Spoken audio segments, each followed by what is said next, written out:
Global एटमी खतरे पर सनसनीखेज खबर सामने आई है। रूस बेलारूस के बीच परमाणु डील पर मोहर लग गई है। बेलारूस में तैनात होंगे रूस के एटमी हथियार। बेलारूस में टैक्टिकल एटम बॉम्ब तैनात करेगा रूस, ये बड़ी खबर है। रूस बेलारूस के समझौते से यूरोप में एटमी दहशत दिखाई दे रही है। यूरोप में इस वक्त जिस तरह की एटमी दहशत है उसको लेकर सवाल उठ रहे हैं कि किस तरह से लुकाशेंको ये साफ कर चुके थे पहले ही कि वो लगातार रूस का समर्थन करेंगे और अब एटमी हथियारों की तैनाती होगी, जिसकी वजह से ग्लोबल एटमी खतरा अब पूरे यूरोप में साफ तौर पर दिखाई दे रहा है। लेकिन रूस बेलारूस के बीच ये बड़ी परमाणु डील हुई है। पुतिन ने न्यूक्लियर क्लोन बना लिया है। युद्ध के मैदान में सर्वनाश का सबसे बड़ा साइक्लोन आने जा रहा है। पुतिन के एटमी क्रोध से अब यूक्रेन को कोई नहीं बचा सकता। यूक्रेन ने पिछले 24 घंटे में रूस के 5 इलाकों को ड्रोन स्ट्राइक से दहलाने की कोशिश की। यूक्रेनी फोर्स ने यह दुस्साहस तब किया है जब वॉशिंगटन से उसे क्रीमिया पर हमले की छूट मिल चुकी है। यूक्रेन के हमले के बाद पुतिन भड़के। पुतिन ने यूक्रेन से सटे रूसी बॉर्डर पर न सिर्फ न्यूक्लियर बेल्ट बल्कि न्यूक्लियर क्लोन भी तैयार कर लिया है। पुतिन यहीं से अब एटमी बारूद बरसाने वाले हैं। ब्लैक सी, क्रीमिया, सेवास्तोपोल, ब्रियांस्क और मॉस्को, रूस के ये वो इलाके हैं जहां यूक्रेन ने ड्रोन अटैक करने की कोशिश की। इन 5 जगहों पर यूक्रेनी फोर्स ने एक साथ एयर अटैक किया, लेकिन पुतिन ब्रिगेड ने यूक्रेन के सभी हमलों को नाकाम कर दिया।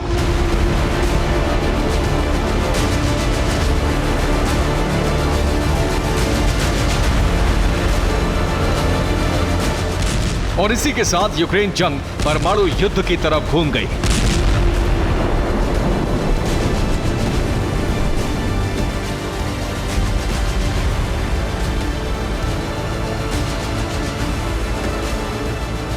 ज़ेलेंस्की ने अब तक की सबसे बड़ी हिमाकत की तो पुतिन ने यूक्रेन को न्यूक्लियर आग में भस्म कर देने का मन बना लिया।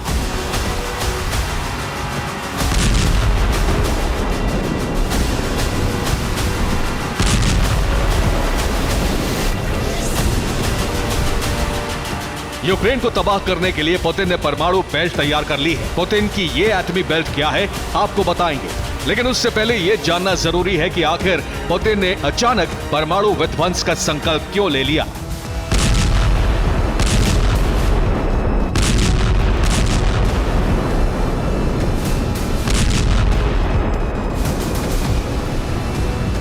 चौबीस मई 2023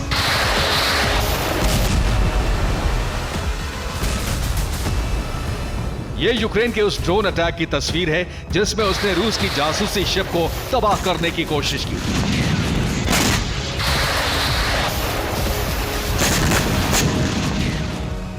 चौबीस मई की सुबह 8 बजे यूक्रेन ने ब्लैक सी में गश्त कर रहे रूस के जासूसी शिप इवान कुर्स्क को तबाह करने की कोशिश की। यूक्रेन ने ऑपरेशन को अंजाम देने के लिए 3 ड्रोन दागे, लेकिन रूस ने तीनों ड्रोन को तबाह कर दिया कुछ इस तरह।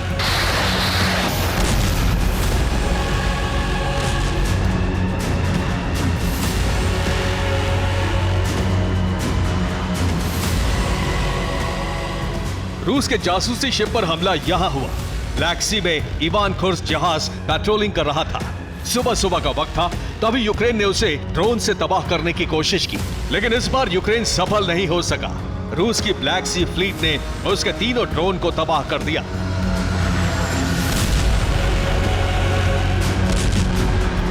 पिछले साल अप्रैल में यूक्रेन ने रूस की मॉस्को वॉरशिप को ड्रोन से तबाह किया था। इस साल अक्टूबर में उसने रूस के मकारोव युद्धपोत को डुबा दिया था। ज़ेलेंस्की सेना ने इवान कुर्स्क शिप पर हमला कर इस बार भी ब्लैक सी फ्लीट को बड़ा जख्म देने की कोशिश की थी, लेकिन रशियन नेवी के एक्शन की वजह से ऐसा संभव नहीं हो सका।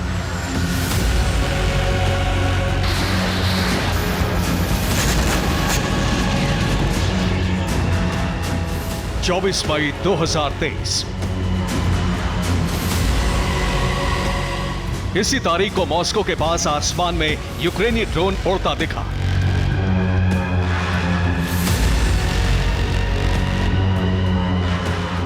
इसके कुछ ही देर बाद मॉस्को में रूसी रक्षा मंत्रालय की बिल्डिंग के पास भीषण आग लग गई।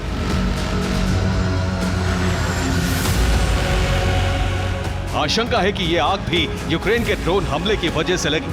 दावा किया जा रहा है कि यूक्रेन का जो ड्रोन कुछ देर पहले मॉस्को के आसमान में उड़ रहा था, वही मॉस्को में डिफेंस मिनिस्ट्री के पास आकर गिरा, जिससे बिल्डिंग में आग लग गई। हालांकि रूस ने अब तक इसे हमला नहीं माना है।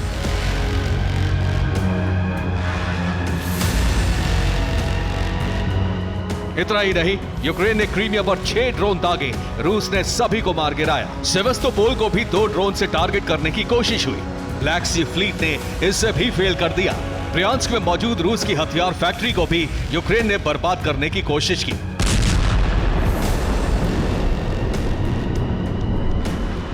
यूक्रेन के इसी दुस्साहस के बाद पुतिन ने एटमी विध्वंस का प्रण ले लिया। पिछले 24 घंटे में रूस की न्यूक्लियर तैयारी बहुत तेज हो गई है। एटमी ज्वाला में यूक्रेन को भस्म करने के लिए पुतिन ने यूक्रेन से सटे रूसी बॉर्डर पर परमाणु बेल्ट बना दी है।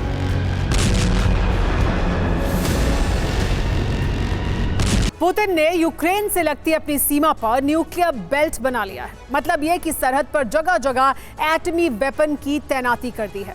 ब्लैक सी, क्रीमिया, बेलगोरोद, कुर्स्क, ब्रियांस्क, माजर और ब्रेस्ट, ये रूस के वो इलाके हैं जो यूक्रेनी बॉर्डर पर मौजूद हैं।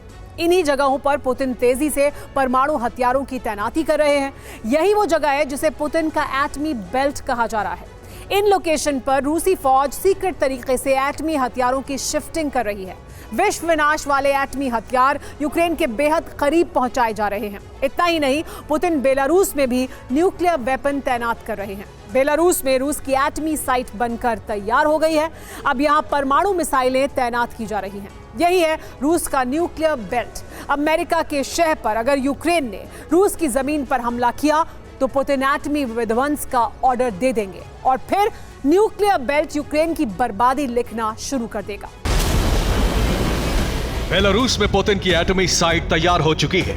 यहां अब रूस न्यूक्लियर वेपन तैयार करने जा रहा है। इसको लेकर रूस और बेलारूस में डील हो गई है।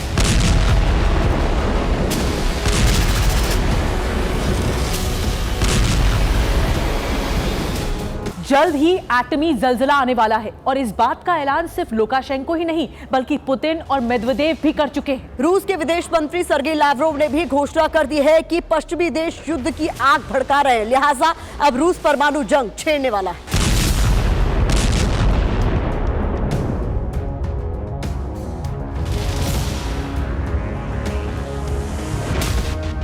मॉस्को में इधर रूस और बेलारूस के रक्षा मंत्रियों ने डॉक्यूमेंट पर साइन किए।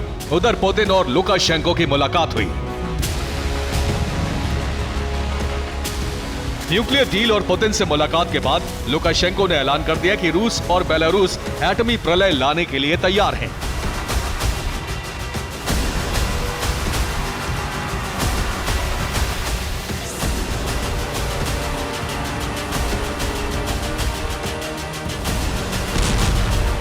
एटमी ऑपरेशन को अंजाम देने के लिए पुतिन ने यूक्रेन से सटे बॉर्डर पर न सिर्फ न्यूक्लियर हथियारों की तैनाती कर दी है बल्कि न्यूक्लियर बेल्ट के पास ही एक न्यूक्लियर क्लोन तैयार कर रहे हैं।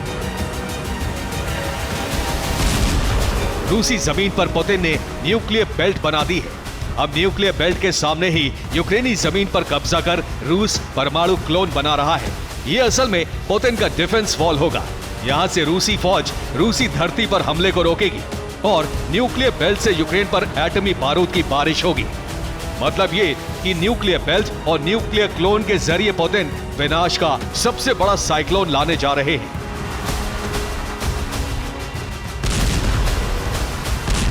जाहिर है पुतिन की तैयारी पूरी हो चुकी है। अब एटमी विनाश की ऐसी आंधी आने वाली है जिसमें न सिर्फ यूक्रेन बल्कि कई देश साफ हो जाएंगे। Bureau report, TV9 Bharatvarsh.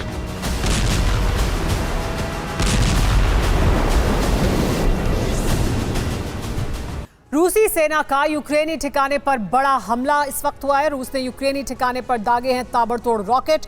रूस के MLRS अटैक से तबाह यूक्रेनी सेना का ठिकाना। मारियोपोल में यूक्रेनी ठिकाने पर हुआ है ये बड़ा हमला, जिसमें रूसी सेना ने यूक्रेनी ठिकाने पर हमला किया है। रूस ने यूक्रेनी ठिकाने पर ताबड़तोड़ रॉकेट दाग दिए हैं। ये हमला हुआ है मारियोपोल में। मारियोपोल में यूक्रेनी ठिकाने पर रूस द्वारा ये बड़ा हमला किया गया है।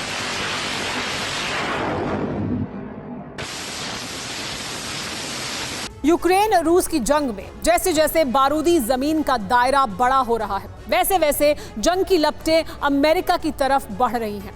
अब बेलगोरोद पर हुए अटैक का बदला लेने की तैयारी शुरू हो चुकी है और यह बदला यूक्रेन की जमीन पर या यूरोपियन वॉर जोन में बारूद बरसाकर नहीं लिया जाएगा, बल्कि बदले के लिए अब सीधे अमेरिका पर अटैक होगा, वो भी महाविनाशक हथियार से। लेकिन सबसे बड़ा सवाल उस केंद्र का है जिसे बदला लेने के लिए चुना गया है। इस रिपोर्ट में देखिए क्या है जवाब। मिशन बदला, फंदा कसा, एंड टारगेट पर अलास्का। न बाखमुत, न ज़ेपोरिजिया, न ही यूक्रेन का कोई सीमावर्ती शहर। यह रूस के बेलगोरोद प्रांत का सीमांत शहर है। तबाही ठीक यूक्रेन जैसी, विनाश ठीक बाखमुत जैसा और बारूदी एक्शन ठीक रूसी फोर्स जैसा। तो क्या यूक्रेन की जंग में पासा पलट गया? क्या यूक्रेनी फोर्स रूस पर हावी हो गई? क्या यूक्रेन की ताकत में इजाफा हो गया? या फिर रूस पर हमले में यूक्रेन के मददगार शामिल हैं?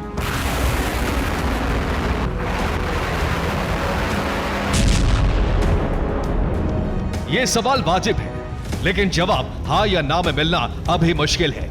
मुश्किल इसलिए क्योंकि कीव ने बेलगोरोद पर अटैक की जिम्मेदारी लेने से पल्ला झाड़ लिया है। टोपी बगावती रूसी प्राइवेट आर्मी के सिर पर ट्रांसफर कर दी है, लेकिन रूस से बगावत करने वाले प्राइवेट आर्मी के सैनिकों के पास मिल रहे अमेरिकन हथियार और व्हीकल्स बता रहे हैं कि कुछ हद तक प्राइवेट आर्मी के लड़ाके यूक्रेन के ही मददगार के रूप में भूमिका निभा रहे हैं और इन्हीं के सहारे मिशन बेलगोरोद लॉन्च किया गया है। सवाल यह है कि रूस के खिलाफ ऑपरेशन बेलगोरोद लॉन्च तो हो गया, लेकिन इस बारूदी मिशन के बाद रूस की प्रतिक्रिया क्या होगी? क्या रूसी सेना यूक्रेन को तबाह करने के लिए आगे बढ़ने वाली है या फिर क्रेमलिन ने बेलगोरोद के बदले का नया ब्लूप्रिंट तैयार किया है?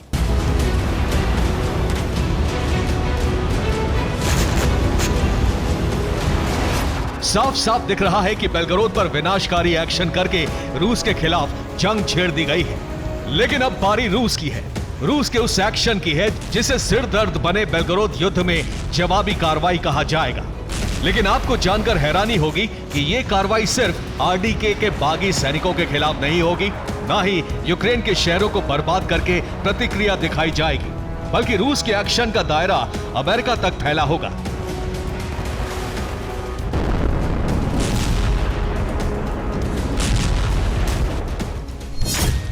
रूस के टारगेट पर होगा अलास्का।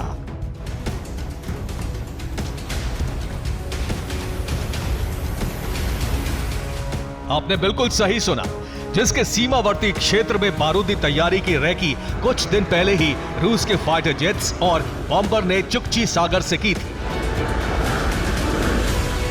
अब सवाल रूस के बारूदी एक्शन के मोर्चे पर टारगेट अलास्का पर है, रूस के ऑपरेशन पर है और इस ऑपरेशन के खुलासे पर है, इसलिए इसका जवाब भी देख लीजिए।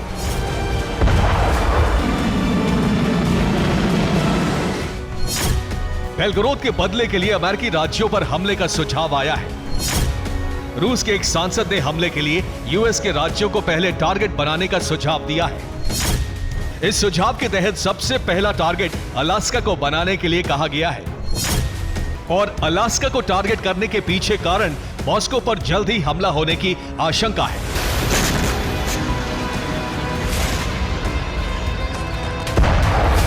आखिर ऐसा क्यों कहा गया है? मॉस्को पर हमले की आशंका क्यों है?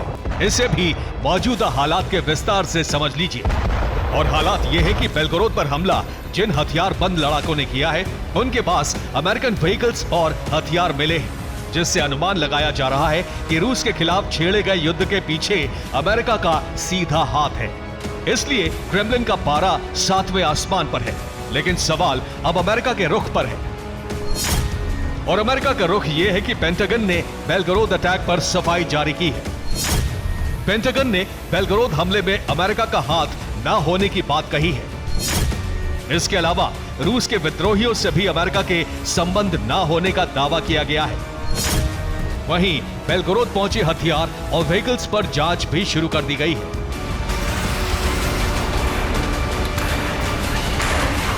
यानी अमेरिका एक तरह से रूस की नाराजगी और अगले एक्शन का अनुमान लगा चुका है। इसलिए पेंटागन ने बिना देरी किए सफाई जारी कर दी।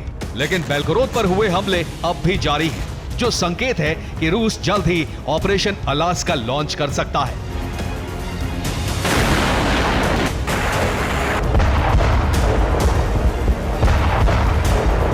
सवाल यह भी है कि रूस का आखिर टारगेट अलास्का ही क्यों होगा? क्या यूक्रेन को मिल रही मदद बंद कराने की रूस की रणनीति है, या फिर रूस ने दुनिया के जंगी मुहाने बंद करके सिर्फ अमेरिका से जंग का रास्ता अलास्का के रूप में खोज लिया? अलास्का ही टारगेट क्यों होगा, इससे पहले भौगोलिक आधार पर समझ लीजिए। अमेरिका का अलास्का क्षेत्र रूस के ऑटोनॉमस चुकोtka क्षेत्र के बिल्कुल करीब है। जमीनी सीमा की बात करें तो सिर्फ 52 मील की समुद्री दूरी है और चुकची सागर के फ्री जोन तक रूस के जेट्स और बॉम्बर उड़ान भी भर सकते हैं। यानी जंग का ये मुहाना रूस बनाम अमेरिका का हो सकता है। इसलिए लगातार अलास्का पर हमले के लिए अपील हो रही है। यहां तक कि प्रेसिडेंट पुतिन के जिगरी और रूस के प्रोपेगेंडिस्ट व्लादिमीर सोलोवोव ने तो अलास्का पर न्यूक्लियर अटैक का विकल्प सुझाया है, जिसे क्यूबा मिसाइल संकट की रणनीति के तहत अंजाम देने की अपील है। लेकिन सवाल यह है कि अलास्का ही क्यों? आखिर अलास्का का इतिहास क्या है? दरअसल अलास्का को 1856 में अमेरिका ने रूस से ही खरीदा था। उस राज्य को उस वक्त $72 लाख यानी करीब 45 करोड़ 81 लाख रुपए में खरीदा गया था। तब रूस के शासक जार अलेक्जेंडर II ने जनता के खिलाफ जाकर इस डील को अंजाम दिया था। इसके बाद से लगातार रूस में अलास्का को अमेरिका से वापस लेने की अपील होती रही है। अलास्का को वापस लेने की मांग ने 2014 में तब जोर पकड़ा जब क्रीमिया को रूस ने हासिल कर लिया था। और अमेरिका के लिए अलास्का कमजोरी इसलिए है क्योंकि पहाड़ों वाला यह क्षेत्र किसी खजाने से कम नहीं है। यहाँ नेचुरल गैस, पेट्रोलियम और ऑयल फैक्ट्रीज की पूरी एक चेन है, जिसे बेलगोरोद के बदले के रूप में वापस हासिल करने की मांग अब जोरों पर है। Bureau report, TV9 Bharat. Japan सागर में रूस और जापान की आसमानी भिड़ंत। रूस और जापान के फाइटर जेट की आसमानी झड़प हुई है। जापान की सरहद में दाखिल हुए रूसी जेट। जापान के फाइटर जेट ने रूसी जेट का पीछा किया।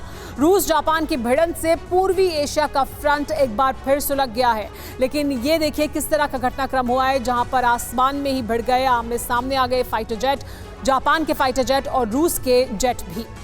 सिर्फ अमेरिका ही नहीं बल्कि नेटो के तमाम देश भी रूस के सीधे प्रतिद्वंदी हैं। पुतिन की इन मुल्कों से सीधी अदावत है। शायद यही वजह है कि रूस यूक्रेन वॉर में नेटो ज़ेलेंस्की के साथ खड़ा है, पुतिन के खिलाफ है। मगर अब नेटो और रूस में सीधा रण होने की आशंका बढ़ गई है। और जानते हैं इसके पीछे की वजह क्या है? अगले 30 दिनों में होने वाला नेटो का शक्ति प्रदर्शन, वो भी आकाश से लेकर पाताल तक। आखिर कैसे, आप भी देखिए।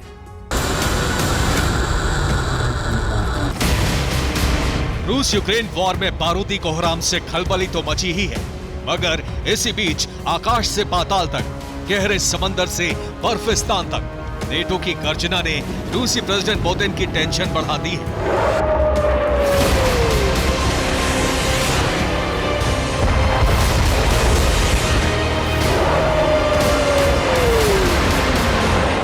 क्रेमलिन में सनसनी मचा दी है, क्योंकि अगले 1 महीने तक रूस यूक्रेन जंग के बीच नेटो के देश अब तक की सबसे बड़ी वॉर रिहर्सल को अंजाम देंगे। सबसे विध्वंसक जंगबाजों के साथ बम, गोला बारूद का डेडली ट्रेलर दिखाएंगे, जिसका साफ और सीधा मकसद है पुतिन को हड़काना, रूसी फौज में दहशत फैलाना।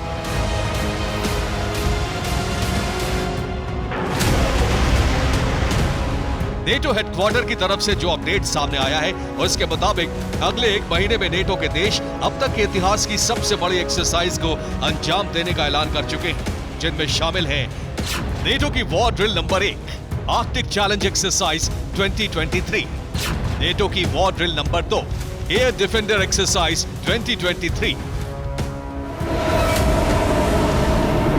जहां एक तरफ आर्कटिक चैलेंज एक्सरसाइज को आर्कटिक रीजन यानी बर्फिस्तान में अंजाम दिया जाएगा, वहीं नेटो के देश ईस्टर्न फ्रंट यानी रूस बेलारूस से सटे इलाके में एयर डिफेंडर एक्सरसाइज 2023 को करेंगे।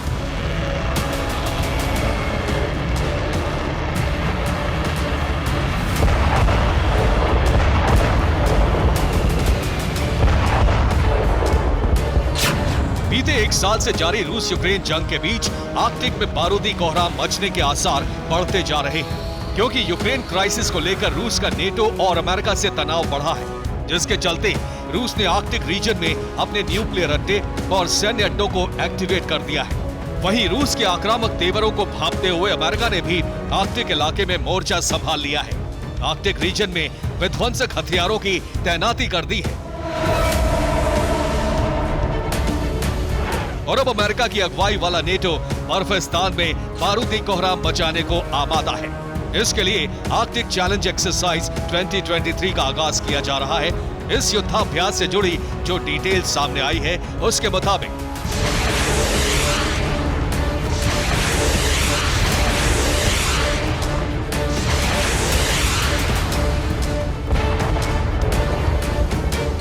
उनतीस मई से 9 जून तक आर्कटिक चैलेंज एक्सरसाइज होगी। इस वॉर एक्सरसाइज में नेटो के 14 देश शामिल होंगे। 4 नॉर्डिक देश आर्कटिक चैलेंज युद्धाभ्यास की अगुवाई करेंगे। इस ड्रिल में 120 एयरक्राफ्ट और 2700 जवान शामिल होंगे।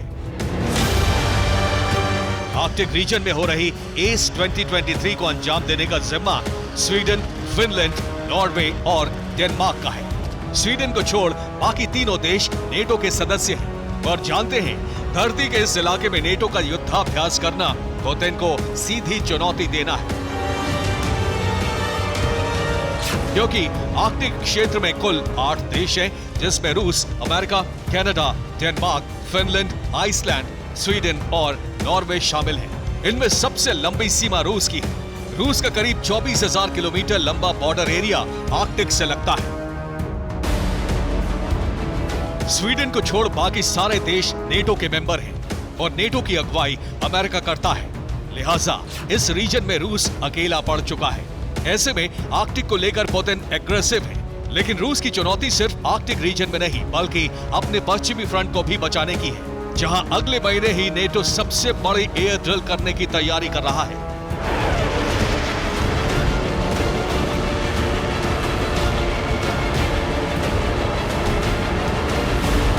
दरअसल रूस बेलारूस पर एक साथ अटैक करने के लिए नेटो अपने ईस्टर्न फ्रंट को मजबूत करने में जुटा है और इसके लिए नेटो के 22 देश अपने आसमानी जंगबाजों के साथ एयर वॉर जोन में उतरने की तैयारी कर रहे हैं, और वो भी एयर डिफेंडर 2023 एक्सरसाइज के जरिए।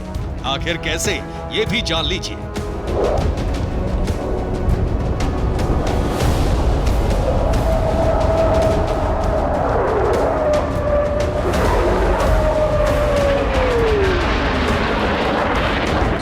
तारीख 12 से 23 जून तक एयर डिफेंडर एक्सरसाइज को अंजाम दिया जाएगा।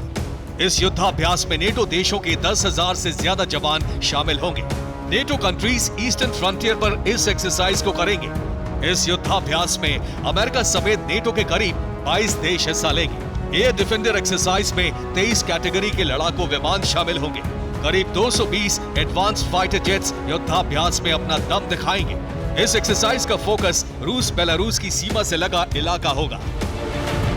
वैसे तो एयर डिफेंडर 2023 का मकसद ईस्टर्न फ्रंट से रूस बेलारूस पर धावा बोलने का है, मगर नेटो की इस गेम चेंजर ड्रिल में जिस तरह अमेरिका दिलचस्पी ले रहा है वो रूस और बेलारूस के लिए किसी महा खतरे से कम नहीं है, क्योंकि भले ही एयर डिफेंडर 2023 में नेटो के 22 देश शामिल हों, लेकिन सबसे ज्यादा फाइटर जेट्स, अटैक ड्रोन और आसमानी जंगबाज अगर किसी मुल्क के होंगे तो वो अमेरिका के ही होंगे।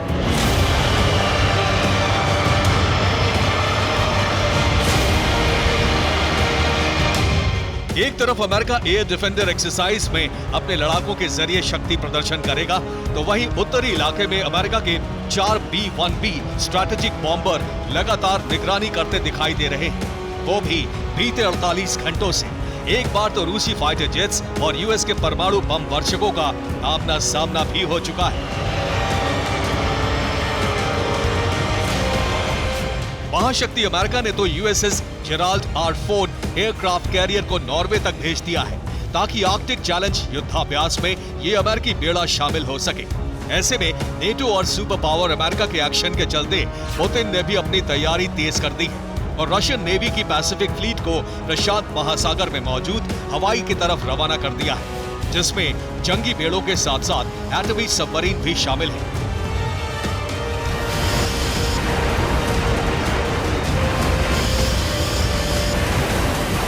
यानी रूस की तैयारी पुख्ता है।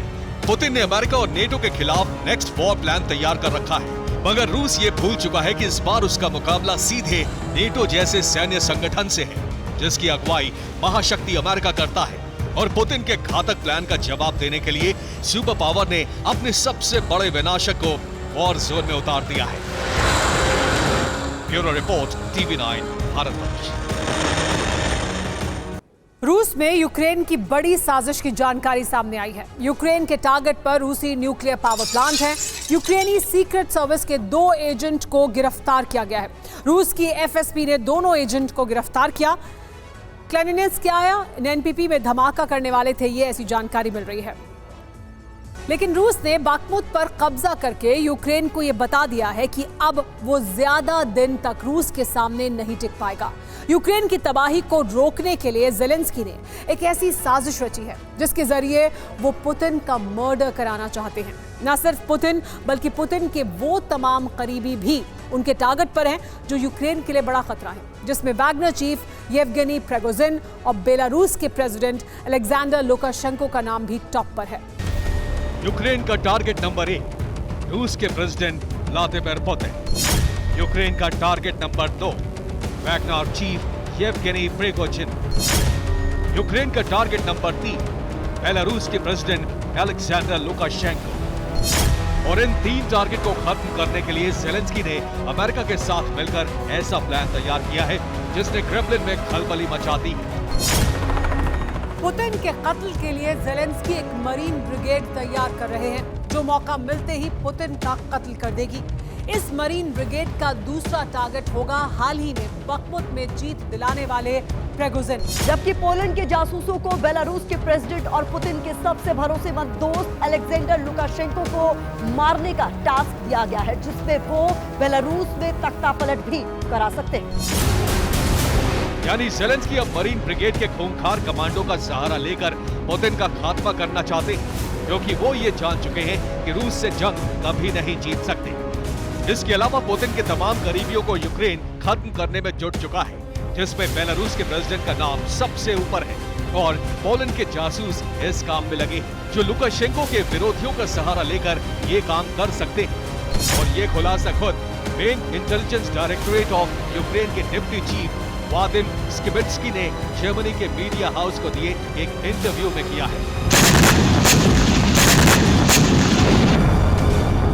उन्होंने कहा, हमारी प्रायोरिटी में यूनिट के कमांडर को खत्म करना है, जो अपने लड़ाकों को यूक्रेन पर अटैक करने के लिए कहता है। जब उस लिस्ट के बारे में पूछा जाता है कि उसमें टॉप पर कौन है, तो रूस के प्रेसिडेंट का नाम सबसे ऊपर है, क्योंकि पुतिन की इस सब की वजह जिन्होंने ही तय किया था जो आज कुछ यूक्रेन में हो रहा है।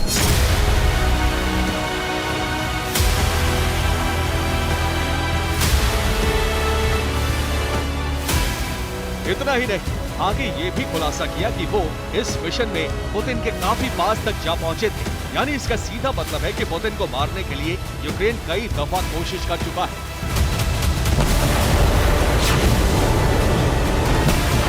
अब सवाल उठ रहा है, क्या क्रेमलिन पर किया ड्रोन अटैक कहीं पुतिन को मारने के लिए तो नहीं?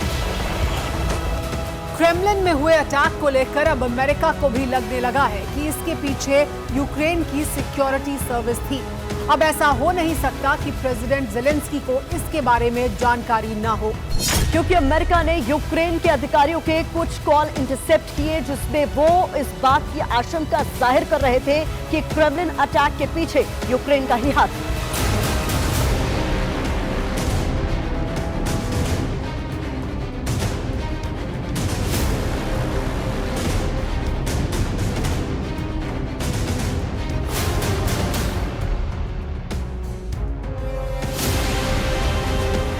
न्यूयॉर्क टाइम्स में छपी रिपोर्ट में यह खुलासा हुआ है कि क्रेमलिन हमले के पीछे यूक्रेन का हाथ है।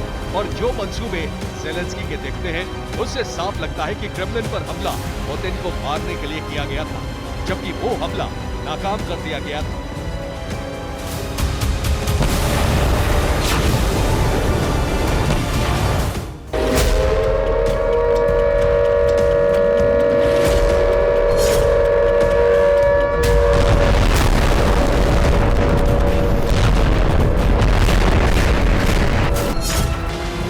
क्रेमलिन अटैक के बाद से रूस के प्रेसिडेंट पुतिन की सुरक्षा और बढ़ा दी गई है, जबकि पुतिन की सुरक्षा पहले से ही एक अभेद्य किले की तरह है, जिसमें परिंदा भी पर नहीं मार सकता।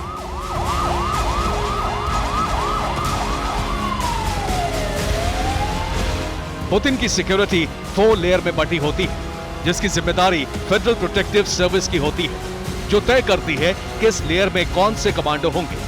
सिक्योरिटी में लगे कमांडो मस्कीटियर्स कहा जाता है।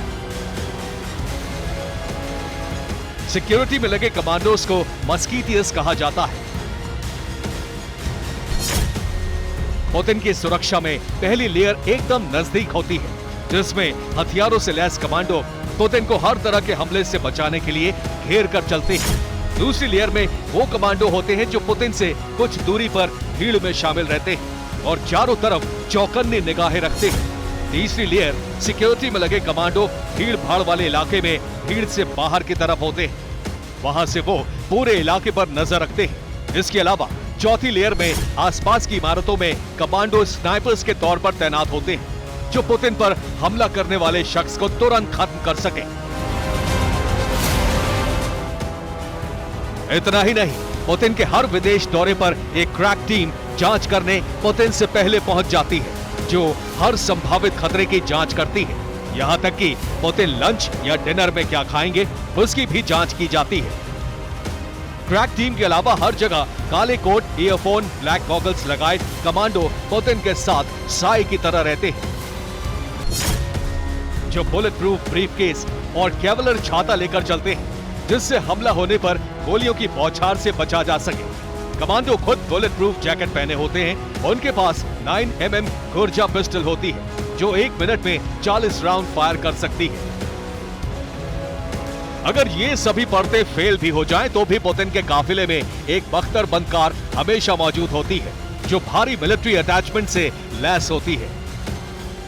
पुतिन की 7 टन वजनी कार रासायनिक हमलों को भी आसानी से झेल सकती है। इतना ही नहीं, पानी में भी तैर सकती है। कार में खुद का ऑक्सीजन जनरेटर है, किसी भी हमले की स्थिति में अंदर बैठे लोगों को ऑक्सीजन पूरी तरह मिलती रहे। पुतिन की कार में 860 हॉर्स पावर का इंजन लगा है, जिससे बेहद तेज स्पीड से भाग सकती है। पुतिन की कार में नाइट विजन कैमरा, आंसू गैस दागने वाली गन लगी है, जिससे हमले के वक्त बच निकलने में आसानी हो। पुतिन की कार को बनाने में 8 इंच मोटी आर्मर्ड प्लेटिंग का इस्तेमाल किया गया है। ऐसे में इस कार को बम, गोली या ड्रोन हमले से नुकसान नहीं पहुंचाया जा सकता है। यानी पुतिन की कार बुलेट प्रूफ, बम प्रूफ, वाटर प्रूफ एक चलता फिरता किला है, जो हर हमले से पुतिन को बचाने के लिए खास तौर पर बनाया गया है। Bureau report, TV9 Bharatvarsh. Russian ठिकाने पर यूक्रेन का रॉकेट अटैक। यूक्रेनी सेना ने एक के बाद एक रॉकेट से किया ये हमला। टाटा व्हीकल में जुगाड़ कर रॉकेट अटैक किया गया। देखिए किस तरह से ये अटैक किया गया है। टाटा व्हीकल में जुगाड़ से ये रॉकेट अटैक किया गया है।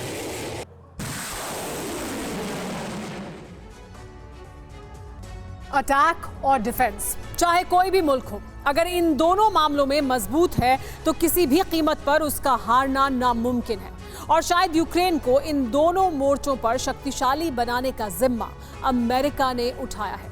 दरअसल अब तक पेंटागन यूक्रेन को विध्वंसक हथियारों की सप्लाई कर रहा था, जिसमें लड़ाकू विमान, गोला बारूद तमाम शामिल थे। लेकिन पहली बार अमेरिका ने यूक्रेन को $300 मिलियन का पैकेज देने का ऐलान किया है, जिसमें सिर्फ और सिर्फ डिफेंस सिस्टम होंगे। आखिर क्यों, देखिए इस रिपोर्ट में। यूक्रेन की सरजमी पर पुतिन के बारूदी तांडव ने सनसनी मचा दी है। ताबड़तोड़ मिसाइल प्रहार, लड़ाकू विमानों से अटैक खूंखार और रॉकेट लॉन्चरों से बरसते बारूद ने यूक्रेन के कोने कोने को थर्रा दिया है।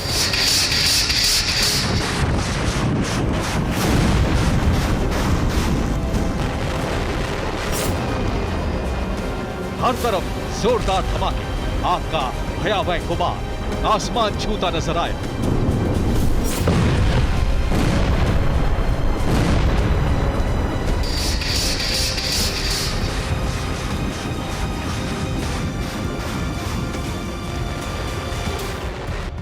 यूक्रेन को पुतिन के प्रकोप से बचाने के लिए पश्चिम के देश लगातार हथियारों की सप्लाई कर रहे हैं। यूक्रेनी सेना को डिफेंस सिस्टम मुहैया कराए जा रहे हैं।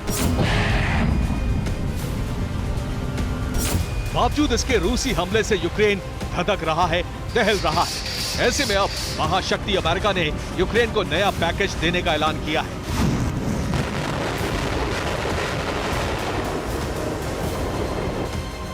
मसलन यूएस करीब $300 मिलियन का पैकेज यूक्रेन को देगा। इस पैकेज में यूक्रेन की सेना को डिफेंस सिस्टम दिए जाएंगे ताकि यूक्रेन सेना रूस के हवाई हमलों को रोकने में कामयाब हो।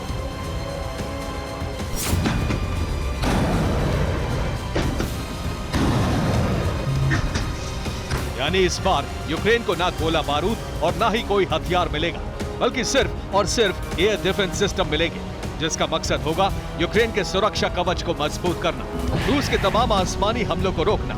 ऐसे में ये आशंका जताई जा रही है कि पेंटागन $300 मिलियन के इस पैकेज में यूक्रेन को रूस के हवाई हमले से बचाने के लिए एटमी मिसाइलों के प्रहार से सुरक्षित रखने के लिए 2 मिसाइल डिफेंस सिस्टम की सप्लाई तेज कर रहा है, जिनमें शामिल है यूएस का रक्षा कवच 1 patriot missile defence system, US का रक्षा कवच 2 NASAMS मिसाइल डिफेंस सिस्टम,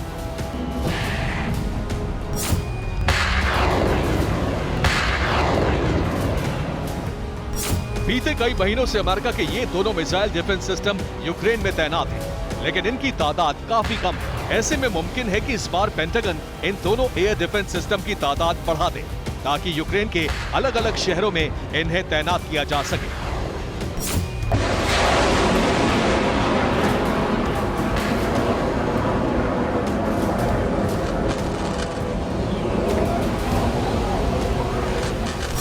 एक तरफ यूक्रेन अपने सुरक्षा घेरे को मजबूत करने की जद्दोजहद कर रहा है, वहीं दूसरी तरफ पुतिन का S-350 air missile defence system यूक्रेनी ड्रोनों को आसमान में तबाह कर रहा है। 350 के दायरे में घातक चक्रव्यूह बनाकर यूक्रेन के हर हमले को नाकाम कर रहा है।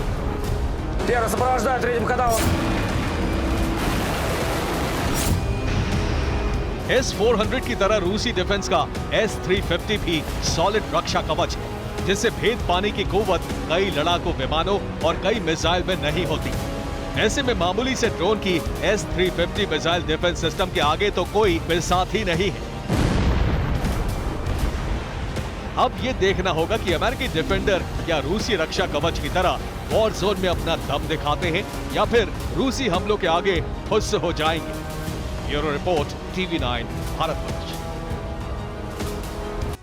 रूसी जमीन पर हमले की जिम्मेदारी लेने से कीव साफ इनकार कर चुका है।